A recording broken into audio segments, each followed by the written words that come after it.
નમસ્કાર વિદ્યાર્થી મિત્રો, આજે ધોરણ 9 ગણિતની અંદર ચેપ્ટર બીજું બહુપદીઓ આપણે લેવાના છીએ. પહેલું ચેપ્ટર છે એ ગયા લેક્ચરમાં આપણે પૂરું કરેલું છે. આજે નવું ચેપ્ટર છે બહુપદીઓ. થોડું ઘણું નોલેજ તમે 8મા ધોરણમાં આના વિશે મેળવેલું છે. હવે આજે આ બહુપદી છે એના પ્રકાર વિશે આપણે ભણવાનું છે. બેઝિક કન્સેપ્ટ છે એ ક્લિયર કરી લઈએ અને પછી આપણે સ્વાધ્યાય તરફ જઈએ, જેથી આપણને સરળ સમજવામાં સરળતા રહે. તો સૌથી પહેલા અહીં આપણે બહુપદીના પ્રકારનું એક આખું કોષ્ટક બનાવ્યું છે, તે આપણે સમજતા જઈએ. સૌથી પહેલા આપણે એકઘાત બહુપદીથી જોઈએ. શૂન્ય બહુપદીથી પહેલા આપણે નથી જોતા, આપણે ઊંધું શરૂ કરીએ છીએ.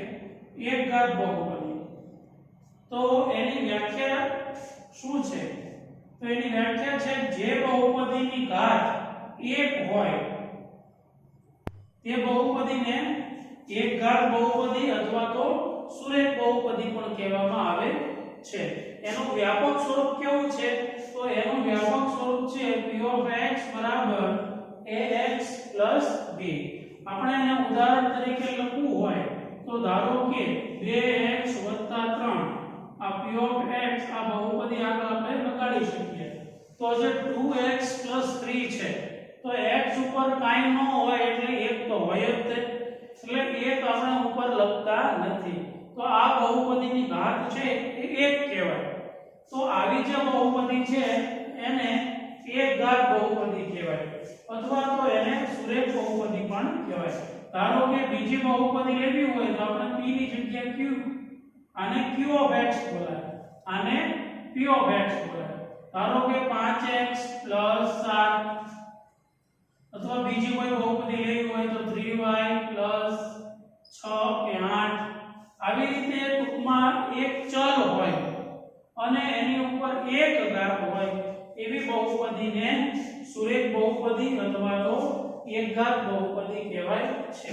અને એનો ઘાત છે એ 1 હોય બહુપદીનો ઘાત. ફરી વખત એકઘાત બહુપદી એની ઘાત કેટલી હોય? એક ઘાત હોય. એનું વ્યાપક સ્વરૂપ કેવું હોય? તો કે p(x) બરાબર ax + b. જે આમાં કઈ ટપકો પડ્યો નહીં. ax + b એટલે શું? તો કે આ x નો સહગુણક, x સાથે જે કઈ આંકડો હોય એ x નો કોઈ એક સહગુણક એક અંક લેવાનો છે. આપણે કેમ અહીંયા બગડો લીધો, પછી બીજામાં પાંચડો લીધો, પછી અહીંયા આગળ 3 લીધો. એમ જે આ x એટલે કે ચલ વાળો પદ છે એની સાથે કોઈ એક આંકડો સહગુણક લેવાનો, એટલે આપણે એને a લખ્યો છે. એ આપણે ફેરફાર કરી શકીએ. વત્તા b, b એટલે પણ કોઈ એક આંકડો છે.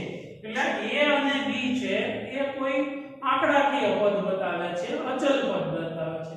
જ્યારે આ જે x કે y જે બીજી ABCD-માં લખેલું છે તે ચલ વાળા પદ છે કે દર્શાવે છે. પછી એમાં એમ કીધું છે કે જ્યાં a ≠ 0. એવું કેમ કીધું છે? તો કે જો તમે a 0 મૂકી દેશો તો 0 સાથે કંઈ પણ અંક ગુણાય એટલે 0 થઈ જાય, એટલે x વાળો પદ ગાયબ થઈ જાય. તો x વાળો પદ છે ગાયબ થઈ જાય તો માત્ર અચળ પદ વધે, તો એ બહુપદીનો પ્રકાર છે તે કરી જાય છે. અને આ a અને b છે એ વાસ્તવિક સંખ્યાઓમાંથી હોવું જોઈએ. હવે એની પછીનો બીજો પ્રકાર છે, એ નામ ઉપરથી જ આપણને ખબર પડી જશે, દ્વિઘાત બહુપદી. દ્વિ એટલે કેટલી ઘાત હશે? 2 ઘાત હશે. જો અહીંયા લખ્યું છે વ્યાખ્યાની અંદર તમને દર્શાવેલું છે કે જે બહુપદીની ઘાત 2 હોય તે બહુપદીને દ્વિઘાત બહુપદી કહે છે. તો એનું વ્યાપક સ્વરૂપ કેવું છે? તો p(x) બરાબર ax² + bx + c. તો એને ઉદાહરણમાં આપણે લખવું હોય તો કઈ રીતે લખી શકાય? તો p(x) બરાબર 2x² + 5x + 4. મોટામાં મોટી ઘાત કેટલી છે? 2. એટલે આપણે એને દ્વિઘાત બહુપદી કહીશું. આ a ની જગ્યાએ, આ b ની જગ્યાએ અને આ c ની જગ્યાએ એ કોઈ એક અંક છે એવું દર્શાવે છે. હજી કોઈ એક આપણે ઉદાહરણ લેવું હોય તો ઉદાહરણ લઈ શકીએ. ધારો કે 3x² + 5x + 8. હજી ઉદાહરણ લઈએ r(x) બરાબર x² + 3x + 7. તો આ ત્રણ ઉદાહરણો છે એ દ્વિઘાત બહુપદીના છે. ટૂંકમાં તમે ઘાત જુઓ તો ઘાતના આધારે તમને ખબર પડી જાય કે એકઘાત બહુપદી છે, દ્વિઘાત બહુપદી છે કે ત્રિઘાત બહુપદી છે. એવું જ હવે પછીનો જે પ્રકાર છે એ ત્રિઘાત બહુપદી છે. તો ત્રિઘાતમાં આપણને ખબર પડી જાય કે બહુપદીની ઘાત કેટલી હોય છે? તો બહુપદીની ઘાત 3 હોય છે. એવી બહુપદીને શું કહેવામાં આવે છે? ત્રિઘાત બહુપદી. પછી એનું વ્યાપક સ્વરૂપ છે એ આવું છે: ax3 + bx² + cx + d. અને એની ઘાત કેટલી હોય છે? મોટામાં મોટી ઘાત છે એ 3 હોય છે. આપણે અહીંયા ઉદાહરણ લખીએ: 5x² + x² + 3x + 7.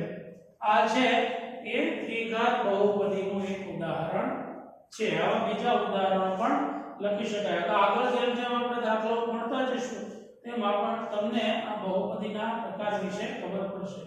મેઈન આ 3 પ્રકાર આવે છે. હવે બીજા જે પ્રકારો છે તે અચળ બહુપદી છે કે જે બહુપદીની ઘાત કેવી હોય છે? શૂન્ય ઘાત હોય છે. તે બહુપદીને અચળ બહુપદી કહે છે. એનો વ્યાપક સ્વરૂપ છે એ કેવું હોય છે? p(x) = k. એમાં કઈ ખબર ન પડી તો p(x) બરાબર 5, p(x) ધારો કે p(x) બરાબર 6. x એમાં x કે y વાળું પદ ન હોય, માત્ર આંકડા જ હોય છે. તો એવી બહુપદીને અચળ બહુપદી કહેવાય છે. આવી બહુપદી બહુ પૂછાતી નથી, એના દાખલાઓ પણ નથી આવતા, પણ નોલેજ માટે તમને ખબર હોવી જોઈએ કે જે માત્ર આંકડાવાળી બહુપદી હોય, માત્ર આપણને આંકડાઓ આપેલા હોય તેને અચળ બહુપદી કહેવામાં આવે છે. પછી શૂન્ય બહુપદી છે. તો શૂન્ય બહુપદી એટલે કે અચળ બહુપદી જે હોય એ શૂન્યને શૂન્ય બહુપદી કહેવાય છે. એટલે બીજું કાંઈ નહીં, p(x) બરાબર શૂન્ય હોય, શૂન્ય સિવાયનો કોઈ આંકડો હોય નહીં. તો આવી જે બહુપદી છે એને શૂન્ય બહુપદી કહેવામાં આવે છે. એનો વ્યાપક સ્વરૂપ શૂન્ય જ હોય, એની ઘાત હોતી નથી. એટલે ઘાત ન હોય તો આપણે એ ગણિતની ભાષામાં એને શું કહેવામાં આવે છે? અવ્યાખ્યાયિત કહેવામાં આવે છે.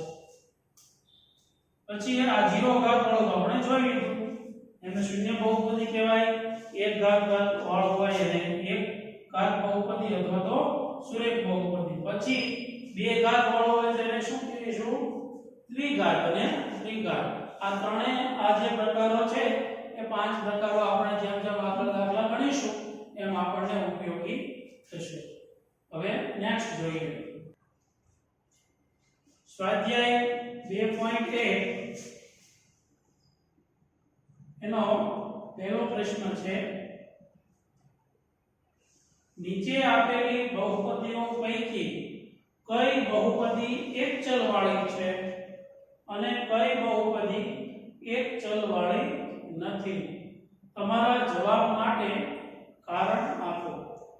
સૌથી પહેલું બહુપદી છે 4x² - 3x + 7. એની અંદર x ની જે ઘાત હોય, આ જે ચલ વાળું પદ છે એની જે ઘાતાંક ઉપર છે એ જોવાની. એ પૂર્ણ સંખ્યા હોવી જોઈએ. પૂર્ણ સંખ્યા એટલે 2, 1 કે 0 એવી કોઈ પણ સંખ્યા ચાલે, પણ માઈનસ સંખ્યા ચાલે નહીં, પોઈન્ટ વાળી સંખ્યા ન ચાલે, અપૂર્ણાંક સંખ્યા ન ચાલે. તો જુઓ જોઈએ આમાં બધાની ઘાતાંક છે બરાબર છે. તો આપણે લખશું કે આપેલ બહુપદી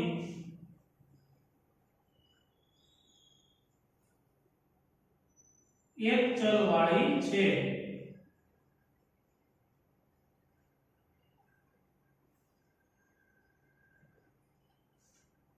પછી એમ કીધું છે તમારા જવાબ માટે કારણ આપો.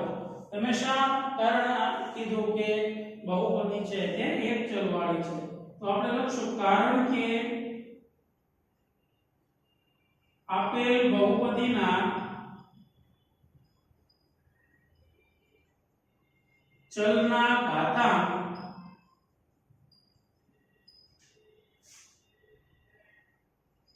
પૂર્ણ સંખ્યાઓ છે। એટલે સુધી લોકો તોય ચાલે, અને એમ લોકો જે અનુક્રમે 2 1 અને 0 છે, તો અહીં આગળ તમારો જવાબ છે તે પૂરો થાય છે। આવી રીતે તમારો જવાબ લખવાનો છે। હવે બીજો દાખલો છે, બીજા દાખલામાં કીધું છે y² + √2। અચલ પદ છે એની ઉપર વર્ગમૂળ હોય તો ચાલે, પણ y વાળું છે એટલે કે ચલ વાળા જે પદ છે x હોય, y હોય, z હોય, p હોય, કોઈ પણ ચલ વાળું સ્વરૂપ છે એના ઉપર અપૂર્ણાંક હોવા જોઈએ નહીં। તો આ આપણને જે બહુપદી આપી છે તે એક ચલ વાળી બહુપદી છે। તો આપણે લખશું આપેલ બહુપદી એક ચલ વાળી બહુપદી છે, કારણ કે આપેલ બહુપદીના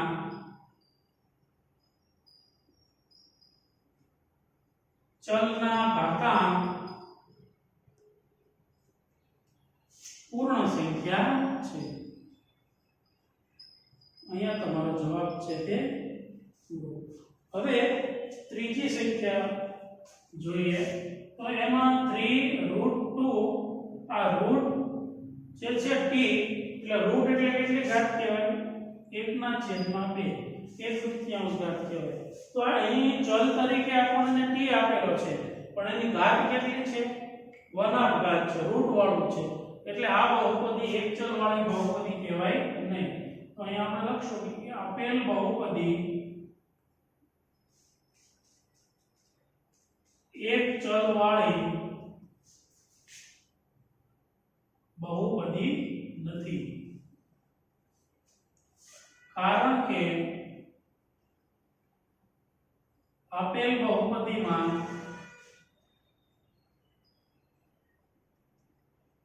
ચલનો ઘાતાંક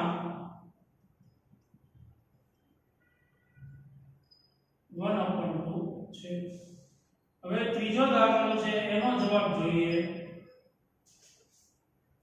તો એને પહેલા આપણે પ્રમાણિત સ્વરૂપમાં ફેરવીએ, તો આને y ના y પ્લસ છેદમાં જે y છે એને અંશમાં લેવા છે, તો શું થઈ જશે? 2y એની -1 ઘાત, છેદમાં y ની 1 ઘાત હોય એને આપણે અંશમાં લઈએ તો -1 થાય, તો -1 ઘાત છે એટલે પૂર્ણાંક સંખ્યા નથી, એટલે આપણને આપેલ બહુપદી છે એ એક ચલ વાળી બહુપદી નથી।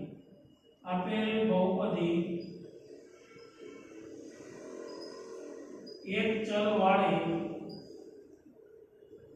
બહુપદી નથી, કારણ કે ટૂંકમાં લખીએ ચલનો ઘાતાંક પૂર્ણ સંખ્યા નથી। હવે અહીંયા 4 દાખલા છે તે પૂરા થાય છે। હવે આપણે પાંચમો દાખલો જોઈએ। દાખલા નંબર 5, x ની 10 ઘાત, y ની 3 ઘાત અને t ની 50 ઘાત। તો આ બહુપદી છે,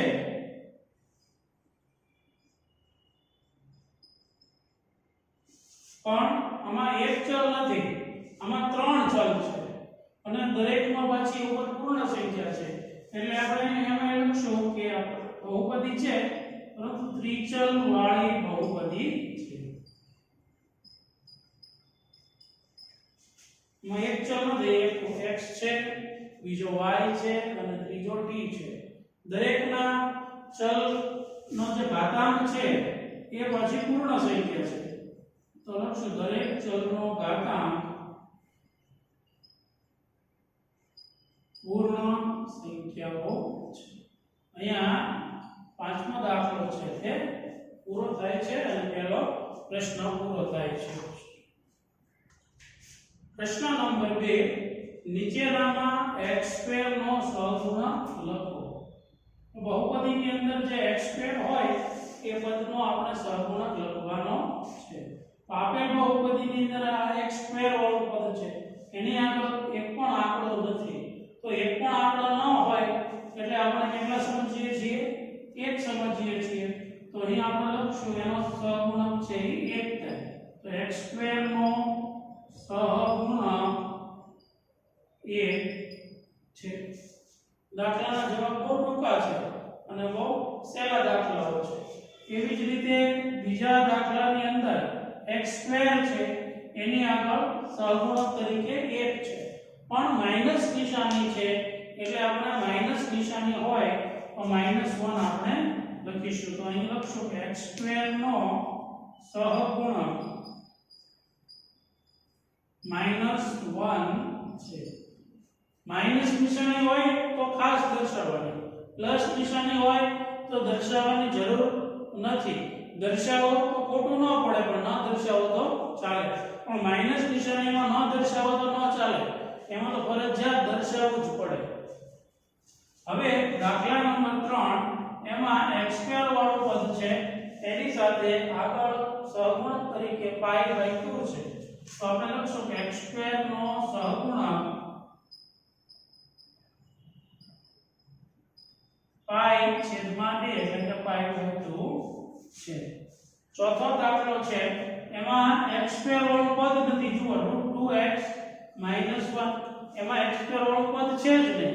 તો x² વાળું પદ કેમ ન હોય? તો કે એની આગળ 0 હોય, એ 0 સાથે ગુણાય એટલે 0 થઈ ગયું હોય. તો આમાં x² નો સહગુણક જ્યારે કંઈ પણ x² વાળું પદ ન આપ્યું હોય ત્યારે આપણે એનો સહગુણક છે તે 0 લઈ લઈએ છીએ. તો આવી રીતે આ બીજો પ્રશ્ન છે એ ખૂબ સહેલો છે અને આવી રીતે તમારે જો પરીક્ષામાં પૂછાય તો એના જવાબો લખવાના છે. અહીં આગળ બીજો પ્રશ્ન છે પૂરો.